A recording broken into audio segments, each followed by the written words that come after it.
Hello guys, मेरा नाम है Hariom Sharma from commerce quest और आज हम स्टार्ट करने जा रहे हैं नेशनल इनकम का थ्योरी वाला पार्ट। अभी तक मैंने आपको 5 अलग अलग वीडियोस में न्यूमेरिकल पूरा डिटेल वाइज हर एक पॉइंट वाइज समझा दिया है। आज हम थ्योरी की बात करेंगे, जो थ्योरी के कॉन्सेप्ट है। थ्योरी की 2 वीडियोस होंगी, एक आज वाली और एक नेक्स्ट। 2 वीडियोस में हम नेशनल इनकम की थ्योरी कवर करने का ट्राई करेंगे, फिर भी अगर जरूरत पड़ेगी तो थर्ड वीडियो में कवर होगा। ठीक है, आज पहला पार्ट है, पार्ट नंबर 1।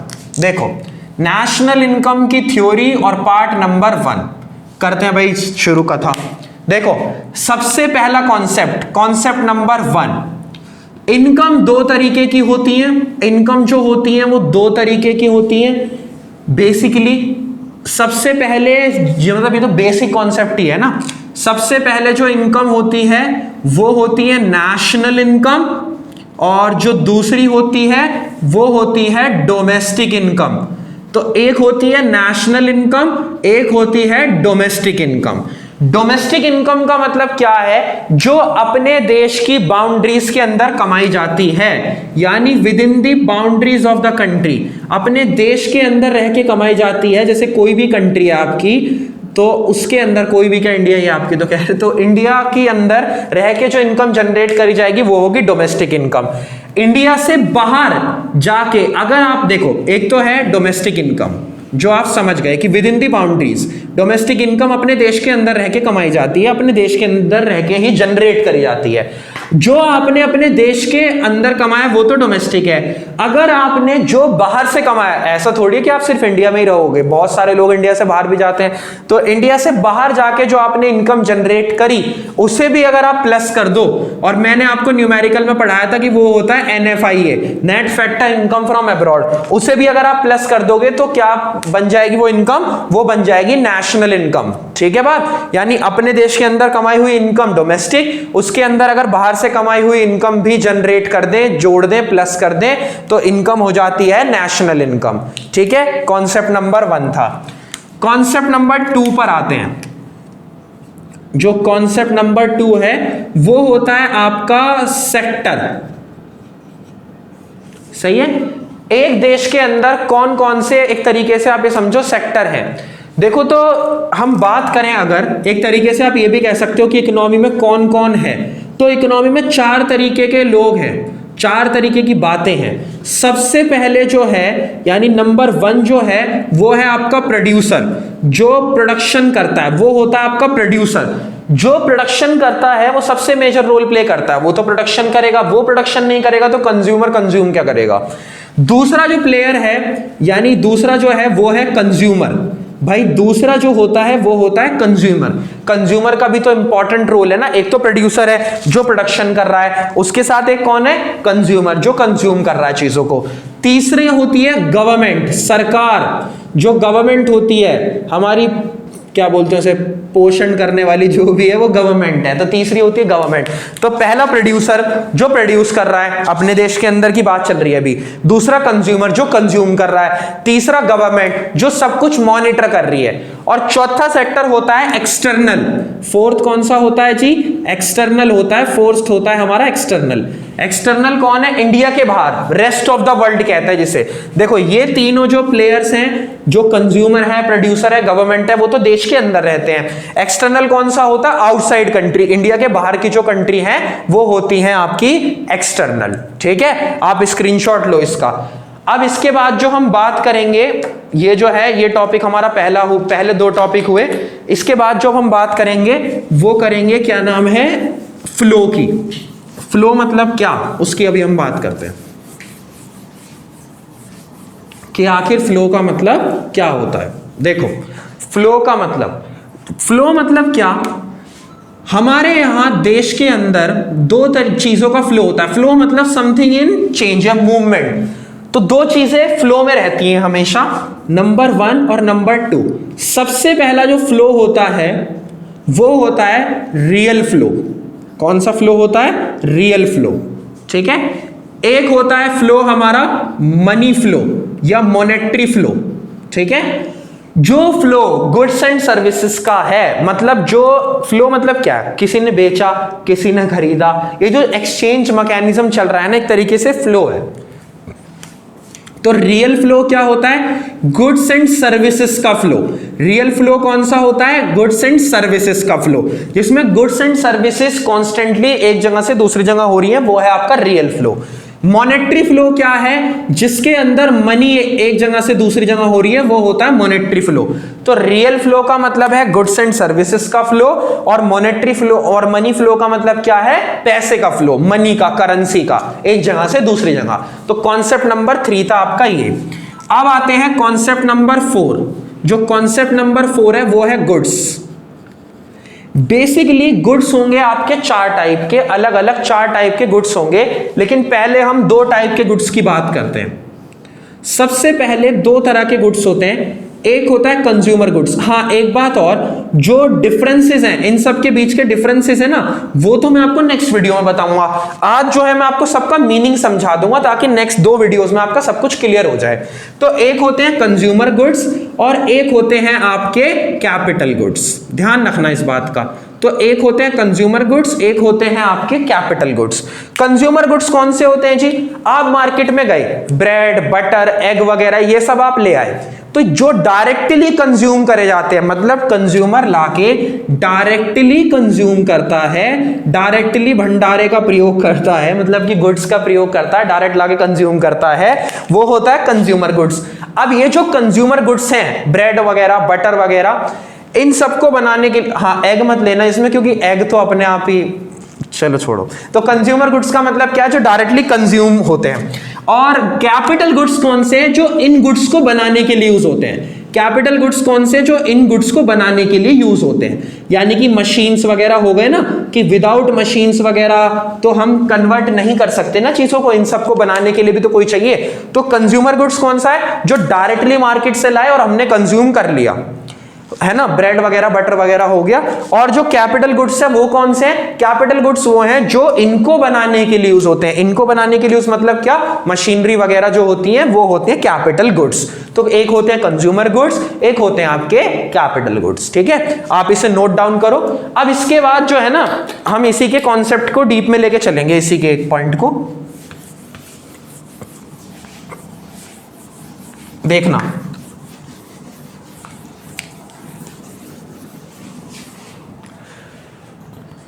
बात करते हैं कॉन्सेप्ट नंबर 5 की। कॉन्सेप्ट नंबर 5 है टाइप्स ऑफ कंज्यूमर गुड्स।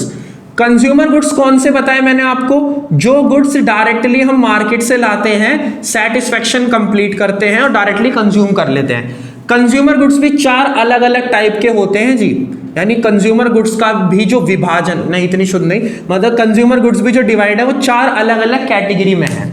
सबसे पहले गुड्स हैं ड्यूरेबल गुड्स, ड्यूरेबल गुड्स, ठीक है।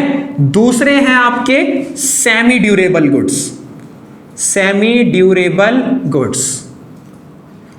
तीसरे हैं जी आपके सेमी ड्यूरेबल के बाद जो थर्ड गुड्स हैं आपके वो है नॉन ड्यूरेबल, जो नॉन ड्यूरेबल गुड्स हैं वो आते हैं, ठीक है। और फोर्थ पे आता है आपका सर्विसेज।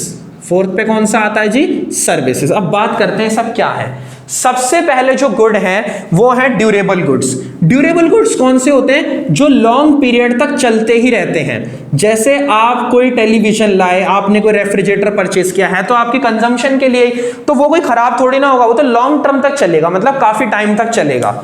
एक होते हैं आपके सेमी ड्यूरेबल। अब जैसे क्लोथ्स हैं, क्लोथ्स जो हैं वो क्या नाम है, ना तो बहुत लंबे समय के लिए है ना बहुत कम समय के लिए, सेमी ड्यूरेबल है, मतलब ना तो बहुत टाइम के लिए ना बहुत कम। हालांकि कुछ महाशय ऐसे हैं जो क्लोथ्स का एग्जांपल गलत भी प्रूफ कर सकते हैं, वो उसे ड्यूरेबल क्या, उसे बहुत ड्यूरेबल में ले जा सकते हैं, ठीक है, मेरे जैसे लोग। तो सेमी ड्यूरेबल का मतलब क्या है? ना तो बहुत ज्यादा समय के लिए है ना बहुत कम समय के लिए। नॉन ड्यूरेबल कौन से हैं? जैसे आपका हो गया फ्रूट्स वगैरह हो गए, वेजिटेबल्स वगैरह हो गए, ये सारे तो नॉन ड्यूरेबल है, आप इन्हें ज्यादा देर तक थोड़ी ना स्टोर कर सकते हो। अगर आप इनका कंजम्पशन इमीडिएट ही करना पड़ेगा, प्रीएशेबल नेचर होता है इनका, मतलब कि ये ज्यादा समय तक रोके नहीं जा सकते, ठीक है ना। उसके बाद लास्ट में आता है सर्विसेज। फोर्थ कौन सा है? सर्विसेज। कुछ गुड्स होते हैं इंटेंजिबल, जैसे टीचर हो गया, डॉक्टर हो गया, ये सारे इंटेंजिबल गुड्स हैं। इनटेंजिबल गुड्स का मतलब क्या है? इनटेंजिबल गुड्स का मतलब यह है जिन्हें हम फिजिकल प्रेजेंस जिनका नहीं है लेकिन उनका इंटेंजिबल, फिजिकल प्रेजेंस नहीं है मगर वो होते हैं, एग्जिस्ट करते हैं, जैसे टीचर की सर्विस, डॉक्टर की सर्विस, वो सारे इंटेंजिबल गुड्स हैं। तो 4 तरीके के गुड्स हैं कंज्यूमर गुड्स की कैटेगरी जब आप डिवाइड कर रहे हो। पहले ड्यूरेबल गुड्स हैं, फिर सेमी ड्यूरेबल हैं, फिर नॉन ड्यूरेबल हैं और फिर सर्विसेज हैं। ड्यूरेबल कौन से होते हैं? लॉन्ग पीरियड तक चलते हैं। सेमी ड्यूरेबल कौन से? ना तो बहुत लॉन्ग टर्म तक ना बहुत छोटे टर्म तक, शॉर्ट टर्म तक। फिर नॉन ड्यूरेबल जो लंबे समय तक चलते ही नहीं है, और सर्विसेज कौन सी हैं? जो इंटेंजिबल गुड्स हैं। ठीक है बात। इसके बाद आगे बात करते हैं, कॉन्सेप्ट नंबर 6 पे आते हैं। कॉन्सेप्ट नंबर जो 6 है ये हो गया आपका। फिर अब हम आते हैं किस पे? अब आते हैं, एक टॉपिक है आपका माइक्रो एंड मैक्रो इकोनॉमिक्स। आपने सुना भी होगा। देखो मैं आपको सेपरेट नहीं पढ़ाऊंगा, जो पहला चैप्टर है ना मैक्रो इकोनॉमिक्स और माइक्रो, वो इसी के साथ लेके चलूंगा, वो नेशनल इनकम का पार्ट ही मान के चलेंगे। मतलब मेरे अकॉर्डिंग नेशनल इनकम की थ्योरी में दोनों चीजें लेके चलेंगे। जो फर्स्ट चैप्टर है माइक्रो मैक्रो बेसिक्स है आपका, और ये आप टेंशन मतलब जिस वे में मैं करा रहा हूं आप उसी वे में लेके चलो। माइक्रो मैक्रो इकोनॉमिक्स आपने 11th में पढ़ा होगा। माइक्रो का मतलब होता है इंडिविजुअल इकोनॉमिक्स। माइक्रो में आई जो होता है वो इकोनॉमिक्स जो इंडिविजुअल के साथ डील करती है, मतलब इंडिविजुअल इकोनॉमिक्स होती है। डिमांड सप्लाई वगैरह वो इंडिविजुअल इकोनॉमिक्स है। एक होती है आपकी मैक्रो इकोनॉमिक्स। मैक्रो कौन सी है? जो एग्रीगेट के साथ डील करती है। एग्रीगेट के साथ डील करने का मतलब क्या है? जो पूरी इकोनॉमी के साथ डील करती है, इकोनॉमी को एज अ होल पढ़ती है। तो माइक्रो मतलब कौन सी? Individual economics. मैक्रो मतलब कौन सी? Aggregate economics. ठीक है। तो जो इकोनॉमिक्स इंडिविजुअल के साथ डील करेगी, मतलब जो एक पर्सन की बात करती है, मैंने आपसे कहा है कि डिफरेंस नेक्स्ट वीडियो में, अभी हम सबके मीनिंग कर रहे हैं। तो माइक्रो इकोनॉमिक्स वो है जो इंडिविजुअल के साथ डील करेगी, एक पर्टिकुलर पर्सन के साथ। और मैक्रो क्या है? जो पूरी कंट्री को सोच के चलेगी, पूरी कंट्री एज अ होल सोच के चलेगी। ठीक है। अब मैं इसको रब कर रहा हूं, आप इसका स्क्रीनशॉट ले लो। फिर नेक्स्ट बात करते हैं आगे 7th कॉन्सेप्ट पे। कॉन्सेप्ट नंबर 7 पे आते हैं।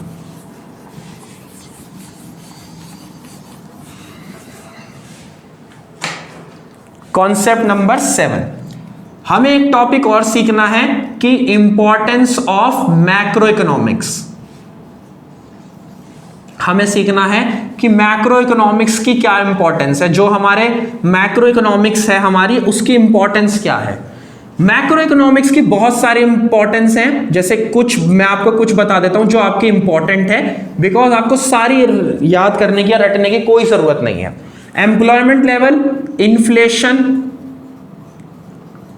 है ना, इन्फ्लेशन बताता है, एम्प्लॉयमेंट लेवल बताता है, इनकम लेवल बताता है। ठीक है। और कौन से ले सकते हो आप? इनकम लेवल हो गया, ये हो गया, बहुत इतने बेसिक्स तो यही है। यानी कि एक होता है आपका क्या नाम है? Employment level. मैक्रो इकोनॉमिक्स की इंपॉर्टेंस क्या है, यानी एग्रीगेट इकोनॉमिक्स की इंपॉर्टेंस क्या है? एग्रीगेट इकोनॉमिक्स की सबसे पहली इंपॉर्टेंस है एम्प्लॉयमेंट लेवल। एम्प्लॉयमेंट लेवल क्या? इकोनॉमी में क्या एम्प्लॉयमेंट लेवल चल रहा है, एम्प्लॉयमेंट का लेवल डिटरमाइन करने का काम किसका है? मैक्रो इकोनॉमिक्स का। मतलब क्या? एग्रीगेट इकोनॉमिक्स की सबसे पहली इंपॉर्टेंस क्या है कि वो देश का एम्प्लॉयमेंट लेवल बताने में आपकी मदद करती है। फिर आता है इन्फ्लेशन। इन्फ्लेशन होती है महंगाई, मतलब मार्केट में जब पैसा ज्यादा है, मनी सप्लाई ज्यादा है। उसके साथ एक आता है डिफ्लेशन। तो इन्फ्लेशन, मार्केट में पैसा ज्यादा है कम है, ये जो मार्केट में मनी सप्लाई का फ्लो है, ये भी हमें मैक्रो इकोनॉमिक्स बताती है। प्लस फिर आता है इनकम लेवल। देश का इनकम लेवल कैसा चल रहा है, देश में इनकम लेवल किस तरीके का है, इनकम लेवल किस लेवल पे चल रहा है, पर कैपिटा इनकम। एक टॉपिक और आता है इसके साथ, per capita income. Per capita income होती है एवरेज इनकम। एवरेज इनकम का मतलब क्या? अगर देश में 10 लोग हैं और 10 लोगों की इनकम, अगर मैं 10 देश में मान लो 10 लोग हैं, 10 लोग हैं, वैसे है नहीं ऐसा, 130 करोड़ लोग हैं, 130 करोड़ लोग मान लो 130 करोड़ रुपए ही कमाते हैं, तो मुझे एवरेज इनकम निकालनी है। तो मैं क्या करूं? जितने लोग हैं उनसे मैं इनकम को उससे डिवाइड कर दूं ना, जितनी इनकम है और जितने लोग हैं दोनों को अगर मैं डिवाइड कर दूंगा तो मुझे पर कैपिटा इनकम मिल जाएगी। पर कैपिटा इनकम का मतलब क्या है कि एवरेज इनकम देश की कितनी है पर पर्सन, यानी एवरेज इनकम कितनी है। तो ये भी मैक्रो इकोनॉमिक्स हमें बताने में मदद करता है। और भी है इसके, एग्रीगेट सप्लाई और एग्रीगेट डिमांड। एग्रीगेट सप्लाई और एग्रीगेट डिमांड, एडी और एएस आगे चल के डीप में भी आएगा। देश में जो सप्लाई और डिमांड का लेवल है, मतलब देश में सप्लाई और डिमांड का लेवल किस तरीके का चल रहा है, लोग कितना कंज्यूम कर रहे हैं एग्रीगेट लेवल पे, टोटल लेवल पे कितनी सप्लाई हो रही है चीजों की, तो एग्रीगेट सप्लाई और एग्रीगेट डिमांड दोनों को बताने का काम कौन करता है, मैक्रो इकोनॉमिक्स। तो ये कुछ इंपॉर्टेंस है उसकी, आप स्क्रीनशॉट क्लिक कर लो, ये सारी इंपॉर्टेंस जरूरी है करना कि मैक्रो इकोनॉमिक्स का क्या रोल है इकोनॉमी में। अब इसके बाद 8th कॉन्सेप्ट पे बढ़ेंगे फिर हम। मैं इसको रब कर देता हूं।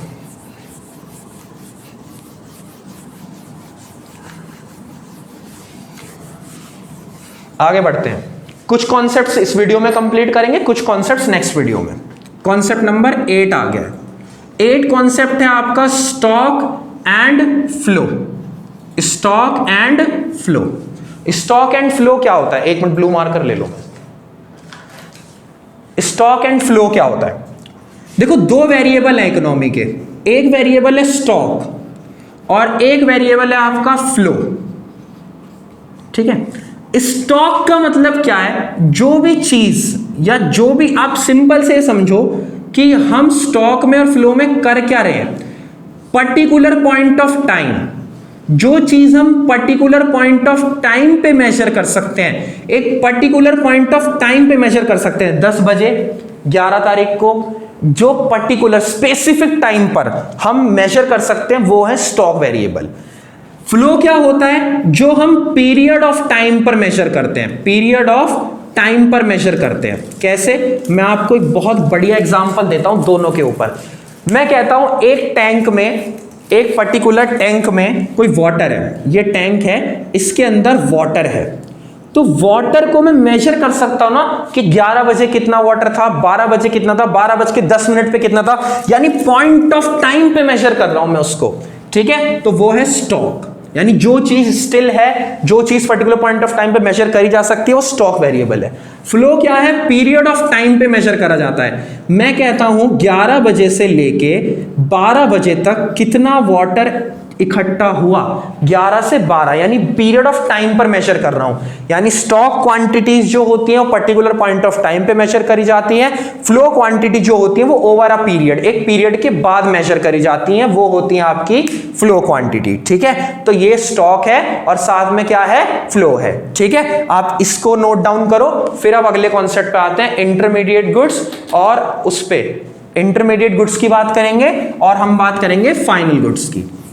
बहुत इंपॉर्टेंट टॉपिक है कि इंटरमीडिएट गुड्स और फाइनल गुड्स कौन से हैं। 10 कॉन्सेप्ट आज हम पूरे कर देंगे इस वीडियो के अंदर। ठीक है, जो 10 कॉन्सेप्ट है शुरू के वो कंप्लीट कर देंगे। 9th कॉन्सेप्ट आते हैं हम, बहुत important, intermediate goods, intermediate goods and final goods. बहुत ही ज्यादा इंपॉर्टेंट कॉन्सेप्ट है ये। इंटरमीडिएट गुड्स कौन से होते हैं और फाइनल गुड्स कौन से होते हैं। जो गुड्स, दो कैटेगरी है ना, इंटरमीडिएट की अलग है और आपकी फाइनल गुड्स की अलग है, इंटरमीडिएट और फाइनल। जो गुड्स, जो पर्टिकुलर गुड्स अभी बाउंड्री लाइन ऑफ प्रोडक्शन में है, मतलब जो अभी प्रोडक्शन में है, जो अभी तैयार हो रहे हैं। गुड्स कैसे तैयार होते हैं, गुड्स तैयार होते हैं जब रॉ मटेरियल फिनिश गुड्स में कन्वर्ट हो जाता है। रॉ मटेरियल किस में कन्वर्ट हो जाता है, फिनिश गुड्स में। जब रॉ मटेरियल फिनिश गुड्स में कन्वर्ट हो जाए तो हम कह सकते हैं कि गुड्स जो है वो रेडी है, यानी कि ये गुड्स अभी तैयार हो रहे हैं, मतलब इनका अभी कहीं फर्दर यूज होना है, तो वो इंटरमीडिएट गुड्स है। तो जो गुड्स अभी कहीं और तैयार होने हैं, जो अभी रेडी नहीं है, वो होते हैं आपके इंटरमीडिएट गुड्स। उसके बाद एक होते हैं फाइनल गुड्स। फाइनल गुड्स कौन से होते हैं, जो रेडी हैं, जो मतलब प्रोड्यूसर अब यूज कर, कंज्यूमर यूज कर सकता है, उसके लिए पूरी तरीके से रेडी हैं, वो होते हैं फाइनल गुड्स, मतलब जो बाउंड्री लाइन ऑफ प्रोडक्शन से बाहर निकल चुके हैं। अब मेरी बात सुनना, एक मिल्क है, एक एग्जांपल लेते हैं मिल्क। मैं कहता हूं कि मिल्क रेडी है या नहीं है। अब मिल्क फाइनल में आएगा या इंटरमीडिएट में आएगा, यानी जो मिल्क है वो फाइनल गुड है या इंटरमीडिएट गुड है, तो बहुत बड़ी कंफ्यूजन है। पहली बात, कोई भी जो गुड है ना तो वो इंटरमीडिएट होता, ये बहुत बढ़िया बात बता रहा हूं मैं आपको, ना तो वो इंटरमीडिएट होता और ना इधर वो क्या नाम है, फाइनल होता।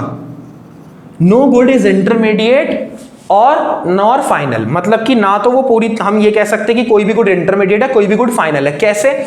ऐसा इसलिए क्योंकि जैसे मिल्क है, तो मिल्क हम डायरेक्ट भी कंज्यूम करते हैं, लाके हम घर पर लाके हाउस होल्ड कंज्यूम करते हैं, डायरेक्टली यूज कर लेते हैं, और मिल्क से ही पनीर भी बनता है। तो मिल्क कहीं ना कहीं तो इंटरमीडिएट भी है और कहीं ना कहीं वो क्या रहेगा, फाइनल भी रहेगा। इसका मतलब क्या है, कोई भी गुड हम ये नहीं कह सकते कि वो इंटरमीडिएट है या फाइनल है, ये डिपेंड करता है कि कौन उसका यूज कर रहा है। अगर प्रोड्यूसर उसका यूज करेगा तो वो इंटरमीडिएट हो जाएगा, और कंज्यूमर उसका यूज करेगा तो वो क्या हो जाएगा, फाइनल गुड्स हो जाएगा। तो यानी ये बात ध्यान रखना कि हम किसी गुड पर ये एक तरीके से मोहर नहीं लगा सकते कि वो इंटरमीडिएट है या वो क्या है, फाइनल है। डिपेंड करता है कि कंजम्पशन कहां हो रहा है, कहां उसका यूज हो रहा है। ठीक है, इसका स्क्रीनशॉट ले लो। लास्ट कॉन्सेप्ट पे आते हैं, जो हमारा सबसे लास्ट कॉन्सेप्ट है आज का, लीकेज और इंजेक्शन। लीकेज और इंजेक्शन बहुत इंपॉर्टेंट है। लीकेज और इंजेक्शन होता क्या है उसके बात करेंगे। कॉन्सेप्ट नंबर 10, दो बातें हैं, एक होता है लीकेज और एक होता है injection. What is leakage to the economy and what is injection to the economy. Economy में पैसे लगाए, इन्वेस्टमेंट करी, या कहीं पर भी कुछ पैसा लगाया, हमने पैसा लगाया यानी कि इकोनॉमी में पैसा इंट्रोड्यूस करा, तो वो इंजेक्शन है। यानी पैसा हमने इकोनॉमी में क्या करा, इंट्रोड्यूस करा, तो वो क्या है जी, वो है आपका इंजेक्शन। और लीकेज क्या होती है? लीकेज होती है जब मनी फ्लो कम होता है, मार्केट से जब पैसा विड्रॉ करा जाता है, मार्केट से पैसा निकाला जाता है, तो वो होती है लीकेज। यानी इंजेक्शन का मतलब क्या है? इंजेक्शन का मतलब है कि जब हमारी इकोनॉमी में पैसे इंट्रोड्यूस हो रहे हैं, पैसे लगाए जा रहे हैं, वो इंजेक्शन है। और जब हमारी इकोनॉमी से पैसा कम हो रहा है, यानी मार्केट से पैसे का फ्लो कम हो रहा है, तो वो क्या है जी, लीकेज है। तो ये आज के 10 कॉन्सेप्ट हैं, ये 10 कॉन्सेप्ट कंप्लीट करो। कोई भी दिक्कत हो तो मुझसे पूछ लेना। और आज हमने मीनिंग कंप्लीट करा है, नेक्स्ट वीडियो में इन कॉन्सेप्ट्स में और डीप में चलेंगे, प्लस कुछ नए कॉन्सेप्ट्स भी करेंगे। ठीक है, थैंक यू सो मच, ध्यान रखो अपना।